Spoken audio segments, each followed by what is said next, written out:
C'est toujours un plaisir renouvelé de vous retrouver, mesdames, messieurs, bonjour. Voici les titres du journal.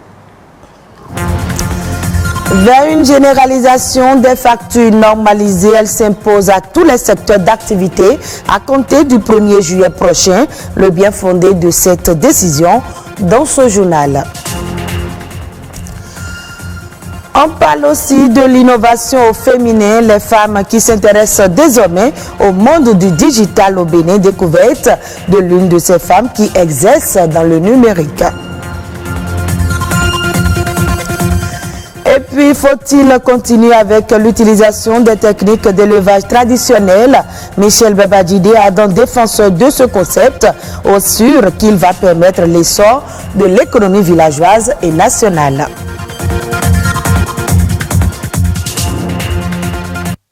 À compter du 1er juillet 2021, tout vendeur de biens et services sur le territoire national est tenu de délivrer à ses clients des factures normalisées. Cette date consacre en effet la généralisation de la réforme des factures normalisées à tous les secteurs d'activité économique.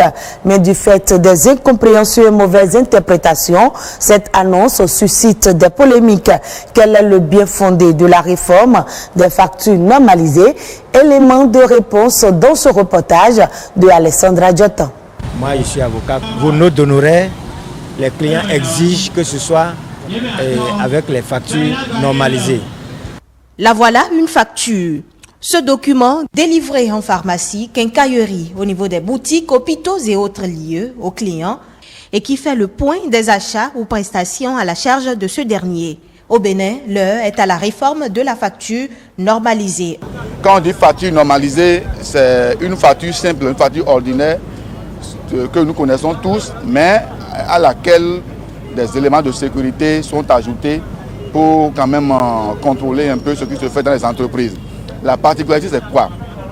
La particularité, c'est que désormais, tout ce qui se fait dans les entreprises est directement envoyé à la DGI via notre système qui gère cette plateforme-là. Et en temps réel, nous pouvons savoir ce qui se passe dans les entreprises. L'émission d'une facture normalisée est possible par le biais d'une machine physique ou soit par le IMECEF, qui est une option numérique permettant à tout type de contribuable d'émettre sans machine les factures normalisées. Le premier avantage, le plus flagrant qui est là, est que l'achat de la machine et l'utilisation à bon escient permet la sécurisation des données au sein de votre entreprise. À la fin de la journée, vous n'avez plus besoin de se tracasser avant de savoir le chiffre d'affaires que vous avez effectué. La machine vous permet de faire les rapports sur des périodes. Il y a des entreprises qu'on appelle les assujettis réservables à la TVA qui collectent la TVA parce que la TVA est supportée par le dernier consommateur. Donc, quand toi tu es un client et que tu vas dans cette société que tu achètes, si tu réclames ta facture normalisée, tu es sûr et certain que les 18% que tu as payé sur ton achat, que ça sera reversé à l'État. C'est normal et ça permet de donner ce qui revient à qui de droit. Ce qui est pour l'État, ce qui revient aux entreprises, pour les entreprises. La réforme de la facture normalisée a été initiée depuis 2016. Elle a d'abord connu un début d'expérimentation en 2018, avant la décision de généralisation aux moyennes et grandes entreprises intervenue en décembre 2019. Les entreprises assujetties à la taxe professionnelle synthétique et qui exercent dans le domaine des professions libérales sont associées un an plus tard. Et le 30 juin 2021 est la date limite accordée aux autres entreprises restées jusqu'ici en marge pour se conformer. La réforme des factures normalisées, ce n'est pas une réforme de fiscalité. Cette réforme ne crée pas une nouvelle taxe. Cette réforme n'est pas une réforme de TVA. Ça veut dire quoi? Ça veut dire que si quelqu'un était à la TPS, donc n'est pas autorisé à facturer la TVA, ce n'est pas parce qu'aujourd'hui on lui demande d'émettre une facture normalisée qu'elle va facturer la TVA. Si quelqu'un le fait, il n'a qu'à savoir qu'il est en infraction et en son temps il va répondre. Cela ne devrait donc avoir d'incidence sur les coûts des produits ou prestations. Le numérique, un secteur porteur dans le monde. Aujourd'hui, le digital n'attire pas seulement que les hommes. Des femmes s'intéressent de plus en plus au métier du numérique. Une équipe de notre rédaction a rencontré une béninoise qui évolue dans l'univers du digital au Bénin. Rodrigue Babagbeto. Quand elle se rend à son lieu de travail dans la journée, c'est entre son téléphone, l'écran de son ordinateur et quelques rares fois les câbles techniques que Zérose passe le clair de son temps. Je suis responsable chef département de 3 réseaux d'accès, 3 technologies de réseau d'accès. Quand on dit réseau d'accès, c'est les équipements qui fournissent, qui amènent chez le client lambda l'Internet. Et les matins, qu'est-ce que je fais? On doit m'envoyer des points selon des séquences d'heures. Je jette le regard là-dessus, je vois les anomalies, j'apporte mes analyses là-dessus, je donne des instructions. Alors, quand je prends ces requêtes, je l'envoie. Après toute analyse, je l'envoie à qui doit traiter et je fais le suivi. J'attends un compte rendu par rapport à tout ça. Un peu ce que vous avez constaté, que d'ici, j'ai pu gérer une situation à Parakou tout en donnant des instructions de prise en main. Pour en arriver à ce stade, des sacrifices, Zérose a dû en faire avec comme seul guide sa passion. C'est pas vraiment rose du début jusqu'à la fin, mais il faut tenir. Il faut tenir. J'ai fait toutes les couches dans ce métier. J'ai été agent, adjoint et pour toutes les couches. Donc, quand à chaque étape, à cette difficulté, mais quand tu tiens là-dedans, quand tu fais tes preuves, quand un lossard se présente devant toi parce que tu es femme ou parce que le regard ou l'appréciation ou l'approche de l'environnement s'impose à toi, il te revient de t'adapter et de prendre de la hauteur par rapport à ça. Mais si tu te recroquevilles dans ta peau de femme, mais le système va t'avaler. À l'époque, c'était vraiment perçu comme un métier d'homme parce qu'on ne voyait pas derrière la réalité de la chose. On pensait que c'était une question de force physique et autres. Là, on dit, mais est-ce que tu peux tenir? Est-ce que tu as ce qu'il faut, les muscles qu'il faut pour tenir? L'ambition est de plus en plus grande aujourd'hui et cette femme empreinte dans le digital donne envie non seulement à ses collaborateurs, mais aussi aux jeunes femmes de la nouvelle génération. Quand je la vois travailler et quand je vois le secteur que j'adore, je pense que c'est une occasion pour moi de demander à toutes les femmes qu'il n'y a rien de compliqué. L'essentiel, c'est de se donner et de se cultiver. C'est un secteur qui impose la mise à jour. Il faut s'honorer dans ce domaine et devenir des élites, comme les exemples que nous avons, notre ministre Aurélie, comme plusieurs d'autres femmes dans le secteur aujourd'hui. Si depuis les années 70 où le digital a vu le jour, les hommes ont été nombreux à s'engouffrer, aujourd'hui, les femmes sont de plus en plus amenées à oser, innover et entreprendre dans le domaine, faisant du digital un monde de plus en plus inclusif. Autre élément dans ce journal, au Bénin, depuis plus d'une trentaine d'années, le secteur de l'élevage est économiquement rentable et caractérisé par une forte demande de ces produits de la part des populations. Ainsi, pour satisfaire les consommateurs, l'une des stratégies utilisées par les éleveurs est d'augmenter la taille de leurs cheptels et d'intensifier la production. Mais quels sont les impacts de l'élevage domestique sur l'économie et comment réussir l'élevage traditionnel en milieu rural? Michel Babadjidé, médecin vétérinaire, donne plus de précisions. Vous imaginez, nous avons 70% de population agricole et dans ces 70%, il y a au moins 95% qui sont analphabètes et qui ne peuvent gagner leur vie qu'avec la petite agriculture familiale. Cette agriculture familiale est basée sur nos élevages traditionnels. Et nos élevages traditionnels n'ont pas de normes, n'ont pas eu de normes depuis l'indépendance jusqu'à ce jour. Les universités n'ont enseigné que la modernité, l'industrialisation et la spécialisation. Or, ces paysans sont dans une polyculture et même jusqu'à maintenant, les approches filières ne les concernent pratiquement pas. Donc, ils sont dans le poly-élevage.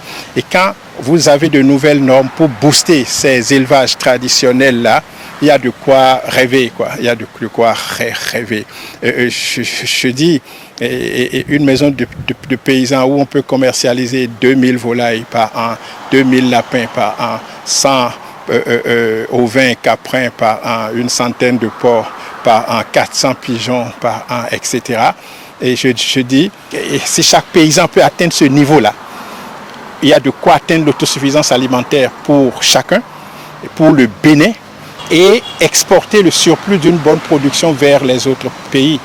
Et parce que l'approche, elle est infaillible. Les techniques sont là, elles sont adaptées. N'importe quel paysan peut l'appliquer. Ils ont la disponibilité en temps, ils ont la disponibilité en espace. Ils ont encore la nature à leur profit, quoi. Donc, il n'y a rien à faire. On peut multiplier par 10, par 20 et le niveau actuel à partir de cette approche intégrée maison de paysans. Hors du Bénin au Togo, l'Institut de conseil et d'appui technique fournit plus d'1 million de plans aux producteurs pour la nouvelle campagne café-cacao. Ces plans doivent permettre d'améliorer la productivité nationale. Les autorités togolaises tablent chaque année sur la création de 340 hectares de nouvelles plantations de caféiers et de 287 hectares de plantations de cacaoyers. Selon le dernier rapport annuel de la BCEAO, la production togolaise de café serait de 19 184 tonnes en 2020, repassant ainsi sous la barre des 20 000 tonnes après s'être établie à 21 316 tonnes en 2019. Dans le même temps, la filière cacao continue sa croissance. De 2019 à 2020, les volumes ont augmenté de 10%. Pandémie de coronavirus, la Tunisie prend de nouvelles mesures pour faciliter la prise en charge des malades dans les hôpitaux. Le gouvernement annonce un confinement général dans 4 régions. Reportage. Aux urgences de l'hôpital Ibn Jazar dans le centre-ville de Kérouan, les patients Covid-19 attendent leur transfert avec des bouteilles à oxygène, parfois à même le sol. Les morts du virus gisent derrière des paravents. On est dépassé. Pratiquement, c'est une urgence. Donc, on doit recevoir toutes les maladies. On reçoit presque 100% de Covid. On n'a plus de place. Les malades Covid et les malades en Covid, presque, ils consultent dans la même salle. Ce jeune homme a ramené lui-même sa mère, faute de trouver une ambulance. Où est l'État, franchement? On doit se débrouiller tout seul. C'est à nous de trouver une place dans le service et les urgences sont saturées. On ne sait plus quoi faire. Les autorités ont dû décréter un confinement total d'1 semaine. On a un taux de positivité entre 45 et 50% des bilans. Il faut rester à la maison pour rompre ce cercle de contagion. Autre problème, le taux d'inscription pour la vaccination n'est que de 10%. Il y a beaucoup de régions rurales, il y a des gens qui n'ont pas l'accès à l'Internet et c'est pour ça que notre ministère a mis en place des équipes mobiles, des campagnes mobiles. Ces équipes mobiles vont faire l'inscription à la vaccination dans ces zones le jour même, mais le manque de personnel reste le plus gros problème, comme dans cet hôpital de campagne. Comme il n'y a pas assez d'infirmiers, Nidette Nasri et sa sœur donnent à manger à leur mère sous oxygène. On ne peut pas abandonner ses parents comme ça. Nous prenons toutes les précautions, avec le masque et le gel. L'armée a installé à l'extérieur un autre hôpital d'urgence avec des lits de réanimation. Mais la crise sanitaire empire dans le pays. 3 autres régions sont dans la même situation que Kérouan. Et ce sera tout pour ce journal que vous pouvez suivre à nouveau sur le www.ortb.bj. Merci à vous de nous avoir suivis.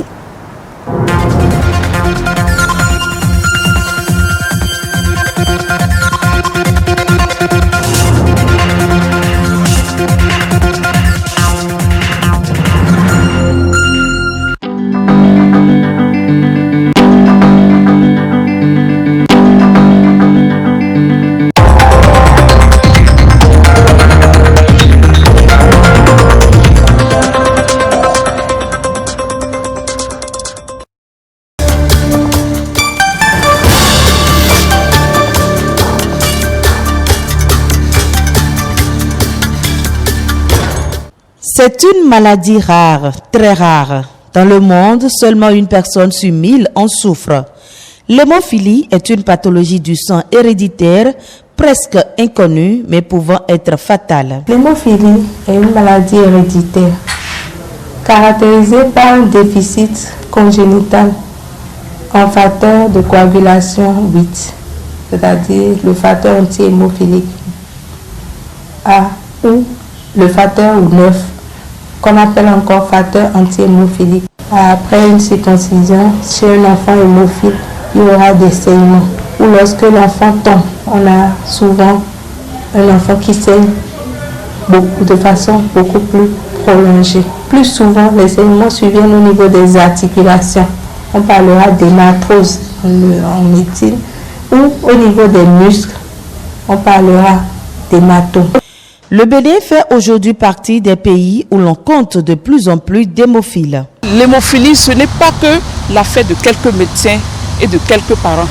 Et le nombre aujourd'hui au Bénin est estimé à plus de 1500 personnes atteintes. Ce sont des enfants fragiles. Quand vous les touchez, ils saignent. À n'importe quelle chose, ils saignent. Le facteur commun est l'écoulement sans arrêt du sang. Cependant, la maladie